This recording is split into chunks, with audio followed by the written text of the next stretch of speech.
Kita masuk fasal awal, kita jelaskan sedikit tentang fardhu wudu. Fadhal. Bismillahirrahmanirrahim. Faslun. Wa furudul wudu'i sittah. Al-awwal an-niyah. Al-thani ghaslul wajhi wa haduhu min manabiti sya'ri ra'si ila muntahal lahyaini wa dhakani tula wa arda min al-udhuni ila al-udhun. Al-thalis ghaslul yadaini ila al-mirfaqain. Ar-rabi' mashu syai'in min basharati ra'si aw sya'rin fi haddih. Al-khamis ghaslul rajlaini ma'al ka'bain. As-sadis at-tartibu ala hadhil kaifiyah. Baik, bismillah, kita sekarang masuk dalam bab fikih. Nah, ini istimewanya kitab beliau. Jadi kitab beliau ini tidak sekadar bercerita tentang akidah, juga menjelaskan tentang fikih, juga menjelaskan tentang tasawuf. Nah, ini seluruhnya menjadi kebutuhan kita. Dan harus kita fahami, baik itu akidah, baik itu fikih, baik itu tasawuf, itu ajaran yang semuanya bersumber dari Nabi Muhammad sallallahu alaihi wasallam. Ada yang mengatakan tasawuf itu buatan-buatan ulama. Tidak ada di zaman Nabi. Nabi tidak mengajarkan tasawuf. Berarti mereka hanya terjebak oleh istilah saja. Padahal Nabi telah mengajarkan. Kalau kita belajar hadis baginda Rasulullah SAW, kitab kecil saja yang disusun oleh Imam An-Nawawi, yang kita sebut dengan Arba'in Nawawiyah. Maka hadis yang nomor 2 itu bercerita tentang 3 ini. Menjelaskan tentang perkara Islam, yaitu fikih, menjelaskan tentang perkara iman, yaitunya akidah, menjelaskan tentang ihsan, yaitunya tasawuf. Berarti fikih datangnya dari baginda Rasulullah SAW, adalah ajaran Nabi, iman akidah ajaran Nabi, tasawuf juga ajaran dari Nabi sallallahu alaihi wasallam. Baik, ini satu fasal tentang fardu wudu. Kenapa tidak sholat? Namanya sholat, syaratnya harus suci. Maka gerbangnya sholat adalah wudu. Jadi maka dikatakan al-wudu miftahus sholah. Wudu adalah kuncinya sholat. Tidak sah sholat orang kalau tidak berwudu. Atau memakai pengganti wudu, yaitunya tayamum ketika ada uzur atau ada kondisi yang diperbolehkan oleh syariat. Baik, furudul wudu'i sittatun. Fardu wudu itu ada 6. Yang pertama an-niyah, yang kedua membasuh wajah. Batasan daripada membasuh wajah mulai dari tempat tumbuh rambut kepala sampai di penghujung 2 rahang dan zakun. Itu secara tulan itu memanjang dari atas ke bawah. Berarti batasannya atasnya manabitus sya'ar, bawahnya sampai 2 tulang rahang yang bertemu di zakun. Nah, ini zakun. Bukan zakun ini ya. Salah, ini maksudnya. Makanya perempuan ketika sholat ininya harus ditutup. Tidak boleh terlalu tercekik lehernya. Sehingga batasan ini terlihat ini masih aurat bagi perempuan dalam sholat. Kemudian itu batasan wajah secara tul memanjang. Kalau secara dari kanan ke kiri arban melintang, itu minal udhun ilal udhun. Nah, dari telinga sampai ke telinga. Dari telinga sampai telinga. Berarti kalau orang yang bertanya mana batasan wajah? Wajah itu mana saja masuk kategori wajah. Maka atasnya tempat tumbuh rambut, bawahnya 2 tulang rahang, kanan kirinya dari telinga sampai ke teli, maka seluruh itu adalah wajah. Maka ketika berwudu, maka seluruhnya harus kena air. Tidak boleh ada yang tertinggal. Tidak boleh ada yang. Ada pertanyaan, bagaimana kalau botak? Tidak berambut dia. Apakah kemudian wajahnya sampai ke atas? Ya tidak juga. Nah, kalau di sini kan kitabnya beliau sengaja seringkas-ringkasnya. Tapi kalau kita baca kitab fikih yang lain, ada tambahan kalimat ghaliban. Nah, ghaliban itu maknanya manabitus sya'ri ghaliban, tempat tumbuh rambut secara biasa atau umum. Secara umum orang rambutnya tumbuh di batasan mana. Jadi kalaupun orang itu botak gundul, maka tempat secara umum tempat tumbuh rambut mana? Ya itulah batas wajahnya. Jangan kemudian menganggap karena botak licin sampai ke belakang dianggap wajah semua, ya enggak juga. Nah, kemudian basuh wajah, maka basuh yang sempurna. Maka jangan bicara khusyuk dulu kalau wudunya enggak sempurna.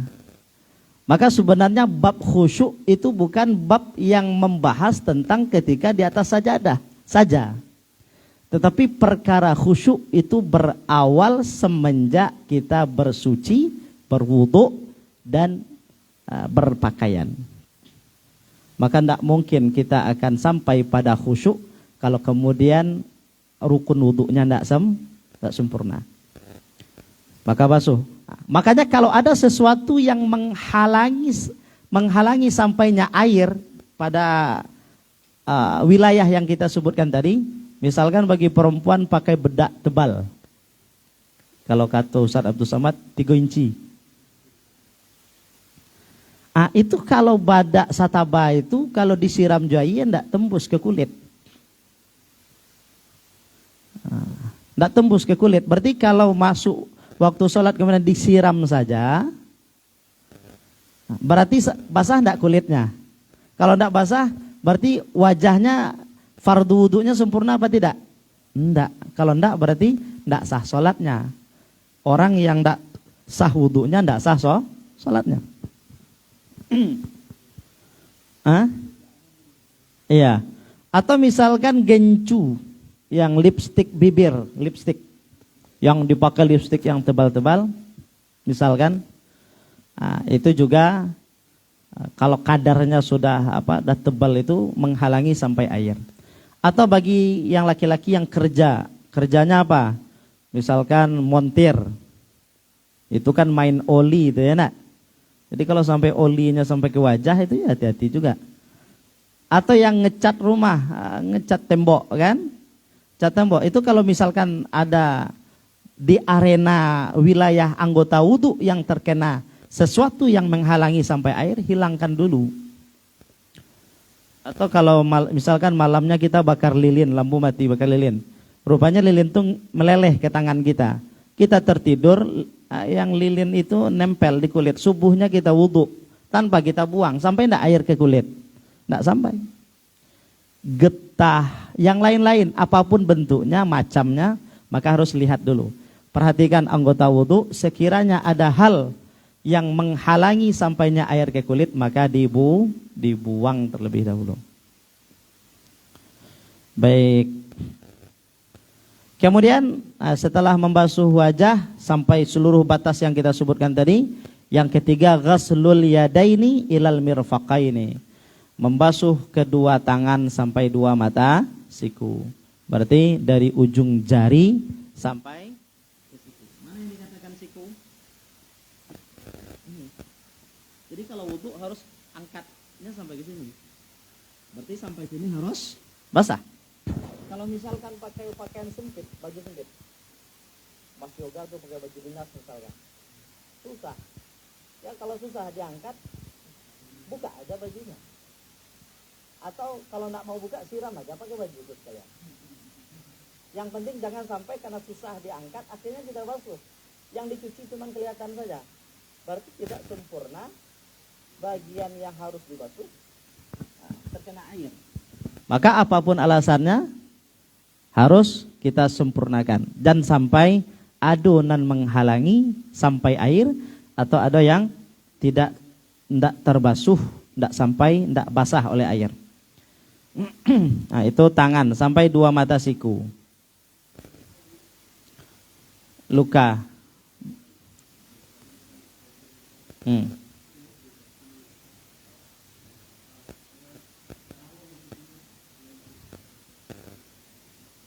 Nah, nanti kita bahas terakhir insyaallah ya. Kita lanjut. Bagus pertanyaan, nanti ingatkan lagi. Khawatir kalau dijawab nanti enggak sampai akhir. Itu bagus pertanyaan. Itu untuk wajah, tangan. Kemudian yang keempat mashu syai'in min basyarati ra's. menyapu sesuatu dari kulit kepala atau rambut fi haddihi yang ada di kepala. Jadi rukun wudu yang keempat menyapu. Nah, ini beda istilahnya. Ini karena keterangan ini fardu wudu ini muncul 6.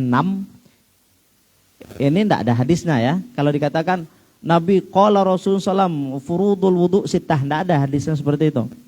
Tetapi kenapa Imam Syafi'i kemudian mengatakan rukun wudu itu 6? Nah, kita ingin menjelaskan sumber dalilnya. Ada Al-Quran ya.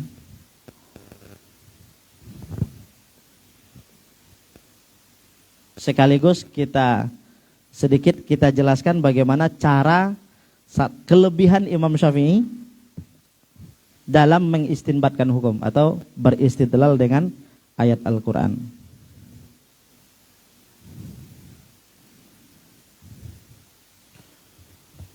Izin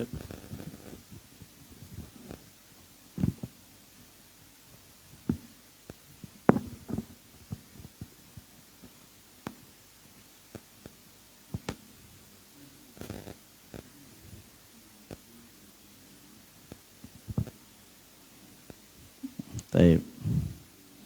Surah An-Nisa ayat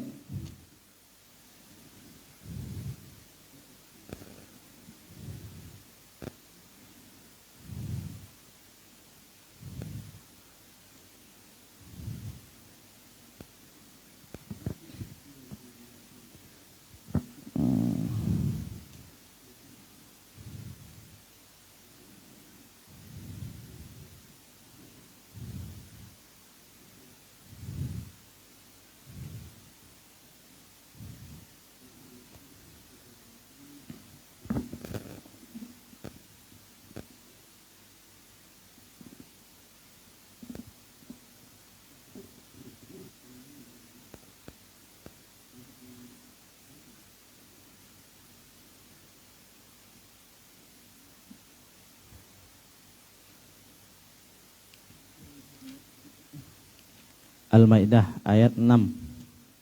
Ya, Al-Maidah ayat 6. Bismillahirrahmanirrahim. Kalau yang ada Al-Quran boleh dibuka Al-Quran.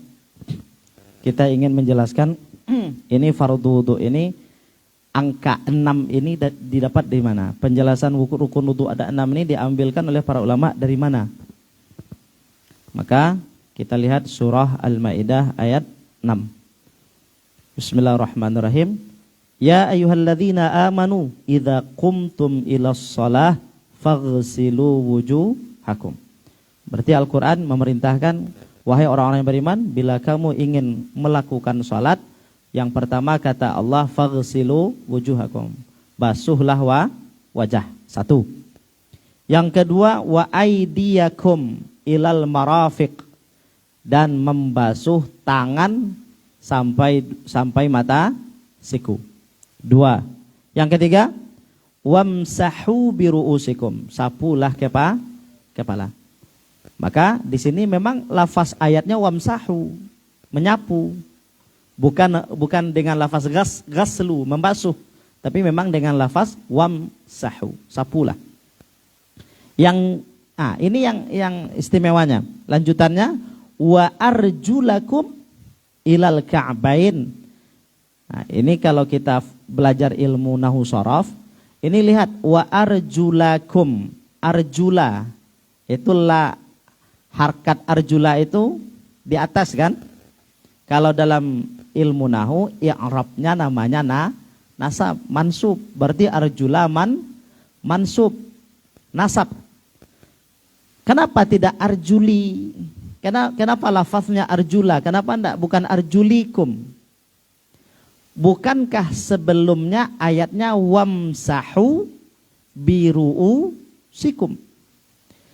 Kalau sekiranya arjula itu ataf kepada lafaz ruusi, maka harusnya arjuli.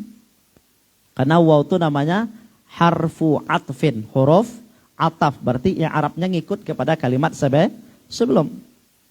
Berarti kalau arjula itu ngikut kepada ruusi, berarti arjulikum. Tapi ternyata harkatnya bukan wa arjulikum, tapi wa arjula. Kalau wa arjula berarti i'rabnya mansub, namanya mansub. Kalau mansub berarti harus dicarikan yang mansub, bukan kepada ru'usi.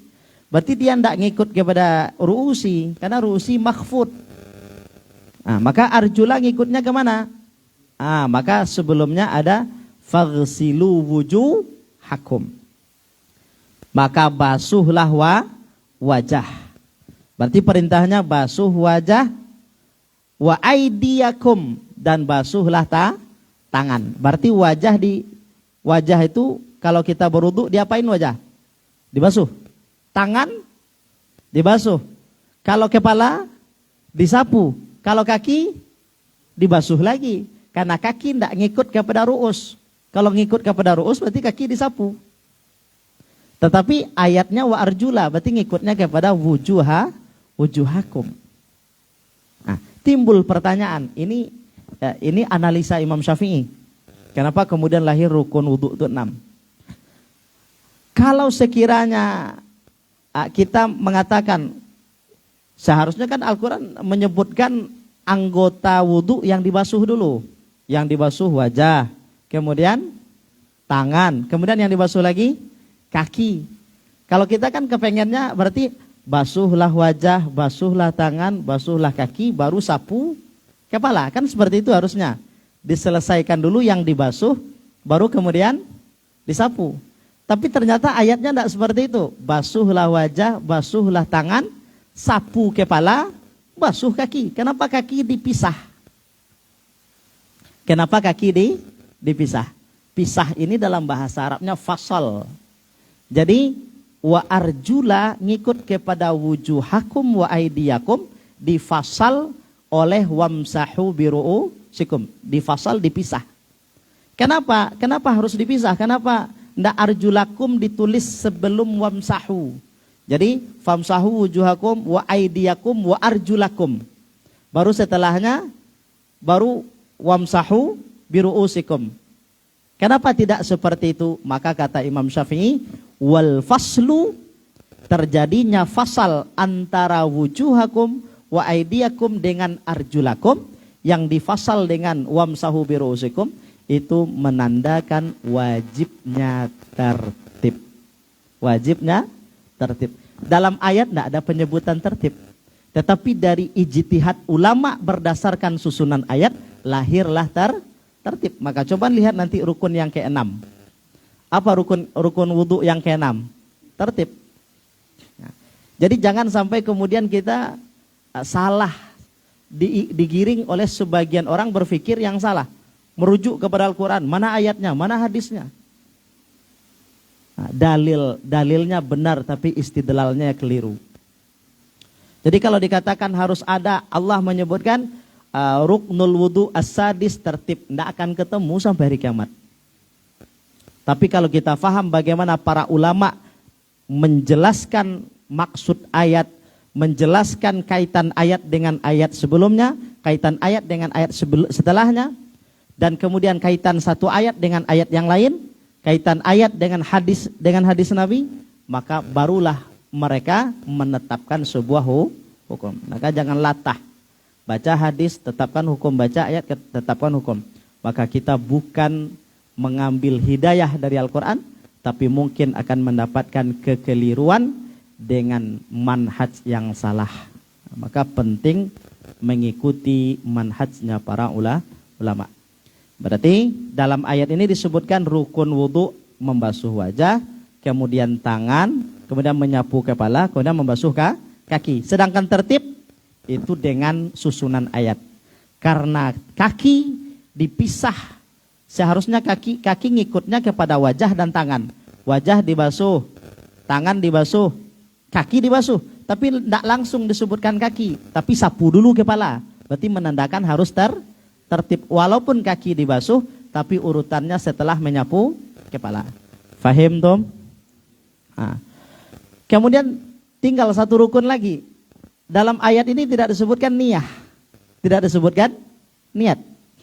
Nah, dari mana lahirnya ketetapan bahwa niat merupakan rukun wudu yang pertama, maka untuk niat dalilnya bukan Al-Quran, tapi dalilnya hadis baginda Rasulullah SAW yang diriwayatkan oleh Imam Bukhari dan Muslim, yaitunya hadis yang sangat-sangat terkenal. Innamal a'malu binniyat. Baginda mengatakan sesungguhnya semua amal-amal yang dilakukan itu didasari dengan niat. Maka lahirlah rukun wudu itu menjadi 6.